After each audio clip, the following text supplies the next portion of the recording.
कहानी की शुरुआत में हम लिव लिवेरा नाम की लड़की को देखते हैं, जो एयरपोर्ट पर अपनी फ्लाइट का वेट कर रही थी क्योंकि उसे इन्यूविक जाना था।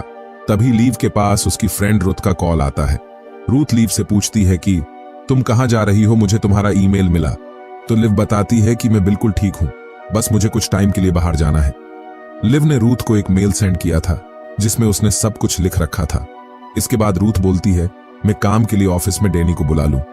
तो लिव बोलती है, हाँ तुम उसे बुला लो, वो एक अच्छा लॉयर है। अब जैसे जैसे कहानी आगे बढ़ेगी हम डैनी के बारे में भी जान जाएंगे।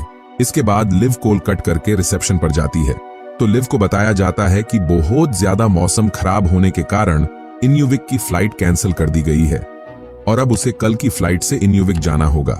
तो लिव बोलती है कि मुझे कैसे भी करके आज ही इन्यूविक जाना होगा, वरना मैं कल उनसे नहीं मिल पाऊंगी। बहुत देर तक बहस करने के बाद वो लिव से बोलती है कि हम आपकी कोई मदद नहीं कर सकते हैं और लिव चेयर पर जाकर बैठ जाती है। अब उसे कल की फ्लाइट से ही इन्यूविक जाना होगा। कुछ देर बाद लिव दो आदमियों को बात करते हुए सुनती है जो इन्यूविक से आगे मैकेंजी नदी के पास जा रहे थे, और ये बात सुनते ही लिव उन दोनों के पास जाती है और बोलती है कि अगर आप इन्यूविक से आगे जा रहे हैं तो क्या मैं आपके साथ चल सकती हूं। तो वो आदमी बोलता है, हम आपकी मदद नहीं कर सकते हैं क्योंकि हम काम करते हैं और हमें पैसे कोई और देता है, इसलिए तुमको कुछ हो गया तो उन पर इल्जाम आएगा। तो लिव बोलती है, ऐसा बिल्कुल भी नहीं होता है क्योंकि मैं एक लॉयर हूं। लेकिन फिर भी वो दोनों लिव को मना कर देते हैं। इसके बाद लिव उन दोनों को हजार डॉलर ऑफर करती है और बोलती है कि मुझे बस प्लेन में बैठना ही तो है, और वो दोनों लिव की बात मान लेते हैं। इसके बाद ये तीनों प्लेन में बैठकर निकल जाते हैं। प्लेन में वो आदमी लिव को बताता है कि मेरा नाम सेम है, और लिव को थोड़ा घबराया हुआ देख सेम लिव को ड्रिंक ऑफर करता है और बोलता है कि इससे तुम्हारा मन शांत रहेगा। लेकिन लिव ड्रिंक लेने से मना कर देती है। तो सेम लिव को एक पानी की बोतल और 2 चॉकलेट देता है जिसे वो ले लेती है। लिव सेम से पूछती है कि तुम क्यों जा रहे हो नॉर्थ वेस्ट। तो सेम बोलता है, हम एक बारासिंगे को शूट करने जा रहे हैं क्योंकि मैं नेशनल जियोग्राफिक में एक फोटोग्राफर हूं। इसके बाद सेम लिव से पूछता है कि तुम एक सिक्योरिटीज लिटिगेटर होकर इतनी दूर क्यों जा रहे हो। तो लिव बोलती है, एक काफी बोरिंग सा केस है वहां। इसके बाद लिव कुछ देर के लिए सो जाती है, लेकिन जब उसकी आंख खुलती है तो वो देखती है कि उनका प्लेन बहुत नीचे आ गया था और किसी तकनीकी खराबी के कारण उनका प्लेन क्रैश हो जाता है और एक नदी में जाकर गिरता है। कुछ देर बाद जब लिव की आंख खुलती है तो वो अपने आप को संभालती है और देखती है कि प्लेन नदी में उल्टा पड़ा है और अभी वो डूबा नहीं था। इसके बाद लिव सेम को छुड़ाती है। सेम बहुत ज्यादा घबराया हुआ था क्योंकि उसे तैरना नहीं आता था। इसके बाद लिव पायलट को बाहर निकालने की कोशिश करती है और इसके लिए उसे सेम की भी मदद चाहिए थी। लेकिन तभी लिव देखती है कि सेम अपनी जान बचाने के चक्कर में प्लेन का गेट ओपन करके बाहर निकल जाता है, जिस वजह से प्लेन के अंदर पानी भर जाता है और वो नदी में डूबने लगता है। इसके बाद लिव पायलट को बचाने की कोशिश करती है, लेकिन उसके पैर में एक लोहे की रोड फंसी हुई थी जिसे लिव निकाल नहीं पाती है और वो पायलट वहीं पर मारा जाता है। इसके बाद लिव उस प्लेन से बाहर निकलती है और अपनी जान बचाकर नदी से बाहर आती है। तभी लिव को सेम दिखाई देता है जो अपनी जान बचाने की कोशिश कर रहा था। तो लिव सेम के पास जाती है और उसे पकड़कर नदी से बाहर लेकर आती है और लिव एक राहत की सांस लेती है।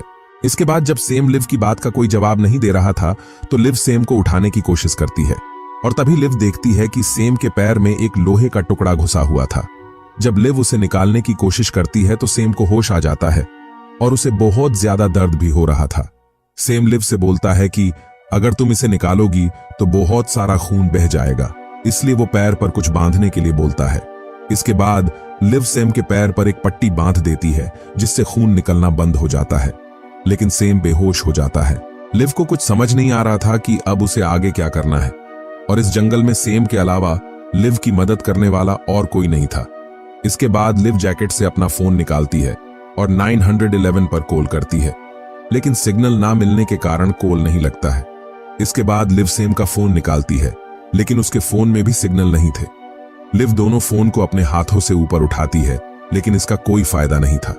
इसके बाद लिव अपने कपड़े सुखाती है और दोनों फोन को लेकर ऊंचाई पर जाने लगती है जहां पर सिग्नल मिल सकते थे। थोड़ी ऊंचाई पर आने के बाद लिव फोन में सिग्नल देखती है, लेकिन यहां पर कोई सिग्नल नहीं मिल रहे थे। इसके बाद लिव उस जंगल की सबसे ऊंची जगह पर आ जाती है और अपने फोन में सिग्नल देखती है, लेकिन बदकिस्मती से यहां भी कोई सिग्नल नहीं मिल रहे थे और ये देखकर लिव बहुत ज्यादा परेशान हो जाती है क्योंकि उसे कैसे भी करके यहां से बाहर निकलना था। इसके बाद लीव मदद के लिए यहां से चिल्लाती है, लेकिन इस सुनसान जंगल में लिव की आवाज सुनने वाला कोई नहीं था। इसके बाद लिव सेम के पास आती है और कुछ लकड़ियों को इकट्ठा करके आग जलाने की कोशिश करती है, लेकिन लाइटर पानी में गिला होने के कारण काम नहीं कर रहा था, जिससे वो बहुत निराश हो जाती है। लिव जब अपने जैकेट में देखती है तो उसे सेम की दी हुई 2 चॉकलेट मिलती है, जिसे वो खा लेती है। इसके कुछ देर बाद शाम हो जाती है और लिव जंगल में जाकर कुछ टहनियों और पत्तों को तोड़कर लाती है, जिसे वो ब्लैंकेट बनाकर सेम के साथ सो जाती है। अगली सुबह जब लिव की आंख खुलती है तो वो देखती है कि अब सेम को होश आ चुका है। सेम लिव से बोलता है कि मेरे पेट में बहुत तेज दर्द हो रहा है। जब लिव सेम के पेट को देखती है तो उसे पता चलता है कि सेम के पेट पर बहुत सारी अंदरूनी चोटें आई है। इसके बाद सेम लिव से प्लेन के बारे में पूछता है तो लिव बताती है कि प्लेन क्रैश हो गया और वो पानी में डूब चुका है। आगे लिव बोलती है कि बस हमें यहाँ पर इंतजार करना होगा। तुम्हारे गायब होने पर नेशनल ज्योग्राफिक वाले तुम्हें ढूंढते हुए यहाँ पर जरूर आएंगे। तो सेम बोलता है कि हमें बचाने कोई नहीं आएगा, क्योंकि मैं कोई फोटोग्राफर नहीं हूं और किसी को नहीं पता है कि हम यहाँ पर है। और ये बात सुनकर लिव बहुत ज्यादा घबरा जाती है और रोने लग जाती है, क्योंकि उसे इस जंगल में एक पल के लिए भी नहीं रहना था और इस जंगल में लिव को आज एक दिन पूरा हो गया था। इसके बाद हम लिव के पास्ट को देखते हैं, जहां पर लिव डैनी के साथ पार्टी एंजॉय कर रही थी। लिव और डैनी एक दूसरे को पसंद भी करते थे, लेकिन लिव हर टाइम अपने काम की बात करती थी, क्योंकि लिव के लिए उसका काम सबसे पहले इंपॉर्टेंट था। इसके बाद लिव सोचती है कि अगर वो उस प्लेन में से सैटेलाइट फोन या रेडियो बाहर लेकर आ गई तो वो अपने लिए मदद बुला सकेगी। इसके बाद लिव अपने कपड़े उतारकर पानी में जाती है, लेकिन पानी बहुत ज्यादा ठंडा होने के कारण लिव बाहर आ जाती है। इसके बाद लिव कुछ लकड़ियों को इकट्ठा करती है और उनको बेल्ट और कपड़े से बांधकर एक राफ्ट बनाने की कोशिश करती है। जब लिव उसे पानी में ले जाने की कोशिश करती है तो वो राफ्ट बिखर जाता है, जिससे लिव निराश हो जाती है। इसके बाद रात होने पर लिव शांत होकर बैठ जाती है और अपने पास रखी चॉकलेट को खाने लगती है। तभी लिव को डैनी के साथ बिताए पल याद आने लगते हैं, जहां पर वो डैनी के साथ लजीज खाना खा रही थी और अब पता नहीं लिव को अच्छा खाना कब मिलेगा। अगली सुबह लिव उस नदी के अंदर जाने का डिसाइड करती है और कैसे भी करके लिव सैटेलाइट फोन को लेकर आएगी। इसके बाद लिव एक डंडे को लेकर पानी में जाती है। लिव को पानी बहुत ठंडा लग रहा था, लेकिन फिर भी लिव हिम्मत करके नदी में आ गई थी। यहाँ पर लिव को फिर से अपना पास्ट याद आने लगता है। एक दिन लिव ने बहुत ज्यादा ड्रिंक कर ली थी और जब उसके रूम में आग लगती है तो लिव को कुछ भी होश नहीं था और वो अपने आप को वहां से बाहर भी नहीं निकाल पाती है। कुछ देर बाद फायर ब्रिगेड वाले लिव को बचा लेते हैं, जिससे लिव की जान बच जाती है, लेकिन उसने बहुत ज्यादा धुआं इनहेल कर लिया था। इसके बाद कहानी लिव पर आती है और लिव उस नदी के अंदर प्लेन में जाती है। सबसे पहले लिव 2 बैग्स को उस प्लेन से बाहर लेकर आती है।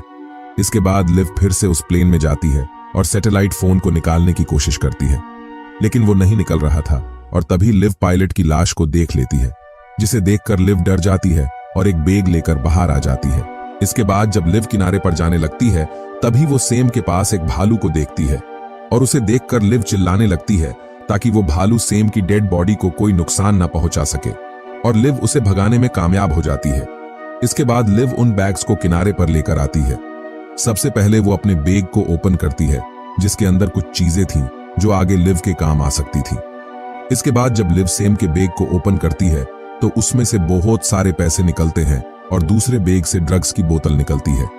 ये देखकर लिव समझ जाती है कि सेम एक स्मगलर था, इसलिए उसे बचाने यहाँ कोई नहीं आएगा। इसके बाद लिव सेम की लाश को घिसकर जंगल में लेकर जाती है और उसे दफना देती है ताकि कोई भी जानवर उसकी लाश को खाए ना। इसके बाद रात होने से पहले लिव को आग जलाना थी, इसलिए लिव अपना दिमाग लगाती है और उन पैसों को इकट्ठा करती है और एक चश्मे को लेकर सूरज की रोशनी से उन पैसों में आग लगाती है और लिव आग जलाने में कामयाब हो जाती है और वो आग को देखकर बहुत खुश होती है। रात होने के बाद लिव पेड़ पर एक लाइन खींचती है, जिसका मतलब था कि आज लिव को 3 दिन इस जंगल में हो चुके थे। इसके बाद लिव आग को देखने लगती है। तभी लिव को सेम की आवाज सुनाई देती है। सेम लिव से बोल रहा था कि तुमने अच्छी आग जलाई है, लेकिन इससे तुम्हारा पेट नहीं भरने वाला है और इस जंगल में तुम्हें कोई नहीं लेने आएगा और 2 दिन में तुम भी मेरी तरह मारी जाओगे। लिव अपने पास रखी उस आखिरी चॉकलेट को भी खा लेती है। अब उसके पास खाने के लिए कुछ नहीं था।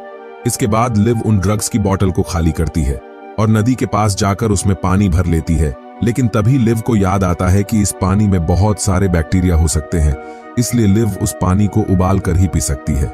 इसके बाद लिव जंगल में उस जगह पर जाती है जहां पर प्लेन क्रैश हुआ था। यहां पर लिव को प्लेन के कुछ टुकड़े मिल जाते हैं। लिव उस टुकड़े को बर्तन जैसा बनाकर उसे आग के ऊपर रखती है और उसमें पानी को उबालती है, और ये करके लिव को बहुत अच्छा लगता है। इसके बाद लिव पानी को एक बोतल में भरकर पी लेती है। अब लिव को भूख लगी थी, इसलिए लिव मछली पकड़ने के लिए पानी में जाती है, लेकिन जो धागा लिव ने लकड़ी पर बांधा था वो कच्चा था और वो टूट जाता है। इसके बाद लिव जंगल में जाती है जहां पर उसे कुछ बेरिस दिखाई देती है, और लिव बहुत सारी बेरिस को तोड़ कर ले आती है। लिव ने 3 तरह की बेरिस को तोड़ा था, जिसमें से कुछ बेरिस कड़वी और जहरीली थी। जब लिव उस बेरिस को खाती है तो उसे पहले वाली बेरिस बहुत कड़वी लगती है। इसके बाद लिव दूसरी बेरिस को खाती है जो उसे अच्छी लगती है, और वो सब खा जाती है। लेकिन रात को उस बेरिस की वजह से लिव को उल्टियां होने लगती है। अगले दिन लिव तीसरी तरह की बेरिस को खाती है जो मीठी और अच्छी थी। इसके बाद लिव जंगल में जाती है और उन बेरिस को तोड़कर बोतल में भर लेती है, और तभी बहुत तेज बारिश होने लगती है। इसके बाद लिव उन बोतल को खाली करके नीचे रख देती है, जिससे उनमें पीने के लिए पानी भर जाएगा। इसके बाद रात को लिव उस ऊंचाई वाली जगह पर जाती है जहां से उसे कुछ दूर पर रोशनी दिखाई देती है। उसे देखकर लग रहा था शायद वह पर कुछ लोग रहते हो। इसके बाद अगले दिन लिव एक बैग पैक करके उस रोशनी की दिशा में निकल जाती है। कुछ दूर तक जाने के बाद बारिश होने लग जाती है और लिव एक जगह पर रुक जाती है। इसके बाद लिव अपने बैग को ओपन करती है जिसमें कुछ चीजें रखी हुई थी। जब लिव उस रोशनी वाली दिशा में आगे बढ़ती है तो वो बैग में रखे पैसे और उन चीजों को रास्ते में फेंकते हुए जाती है ताकि लिव रास्ता ना भटके। लेकिन कुछ दूर जाने के बाद लिव उन पैसों को देखती है जो उसने रास्ते में छोड़े थे, यानी लिव घूम फिरकर फिर से उसी जगह पर आ गई थी। तभी लिव को एक छोटे प्लेन की आवाज सुनाई देती है और वो एक आईना लेकर उस प्लेन की तरफ भागकर मदद मांगती है। लिव का पूरा ध्यान उस प्लेन पर था, जिस वजह से लिव नीचे नहीं देखती है और वो एक बड़े से गड्ढे में गिर जाती है और कुछ पत्थर लिव के ऊपर गिर जाते हैं और वो बेहोश हो जाती है। कुछ देर बाद जब लिव को होश आता है तो वो देखती है कि उसके सर में चोट लगी थी, इसलिए लिव अपने बैग से एक कपड़ा निकालती है और उसे अपने सर पर बांध लेती है। इसके बाद लिव एक पत्थर उठाती है और उससे अपने ऊपर रखे बड़े पत्थर को तोड़ने की कोशिश करती है। जब वो पत्थर आधा टूट जाता है तो लिव उसके नीचे से निकल जाती है। अब लिव को यहां से बाहर निकलना था, लेकिन वो अब ऊपर नहीं चढ़ सकती थी। वो पूरी जगह एक गुफा जैसी थी। इसके बाद लिव उन बड़े पत्थरों के बीच से बाहर निकलने की कोशिश करती है और लिव बाहर आ जाती है, लेकिन तभी लिव के पैरों के नीचे से कुछ पत्थर टूट जाते हैं और लिव नीचे गिरकर बेहोश हो जाती है। इसके कुछ देर बाद जब लिव को होश आता है तो वो देखती है कि उसके शरीर पर बहुत सारी चोट आई थी और लिव को बहुत तेज दर्द भी हो रहा था, जिस वजह से वो चीख रही थी। अब धीरे धीरे लिव की हिम्मत भी टूटने लगी थी, क्योंकि उसने इस जंगल से निकलने की बहुत कोशिश की, लेकिन फिर भी वो यहीं पर है। इसके बाद लिव एक लकड़ी लेती है और फिर से हिम्मत करके खड़ी होती है और धीरे धीरे करके आगे बढ़ती है। कुछ दूर जाने के बाद अचानक से बारिश होना स्टार्ट हो जाती है। इसके बाद लिव अपना मुंह खोलकर नीचे लेट जाती है और बारिश के पानी को पीने लगती है और वहीं पर सो जाती है। कुछ देर बाद लिव नींद से जाग जाती है और उठकर अपने आगे के सफर के लिए निकल जाती है। इसके कुछ दूर तक जाने के बाद लिव एक नदी के पास पहुंचती है। इसके बाद लिव एक लकड़ी लेकर उस नदी में चली जाती है और नदी में बहते हुए किनारे तक पहुंच जाती है, जहां पर उसे कुछ लोग पकड़कर नदी से बाहर ले आते हैं और कुछ ही देर में लिव को होश आ जाता है और लिव की जान बच जाती है और यहीं पर यह सीरीज खत्म हो जाती है।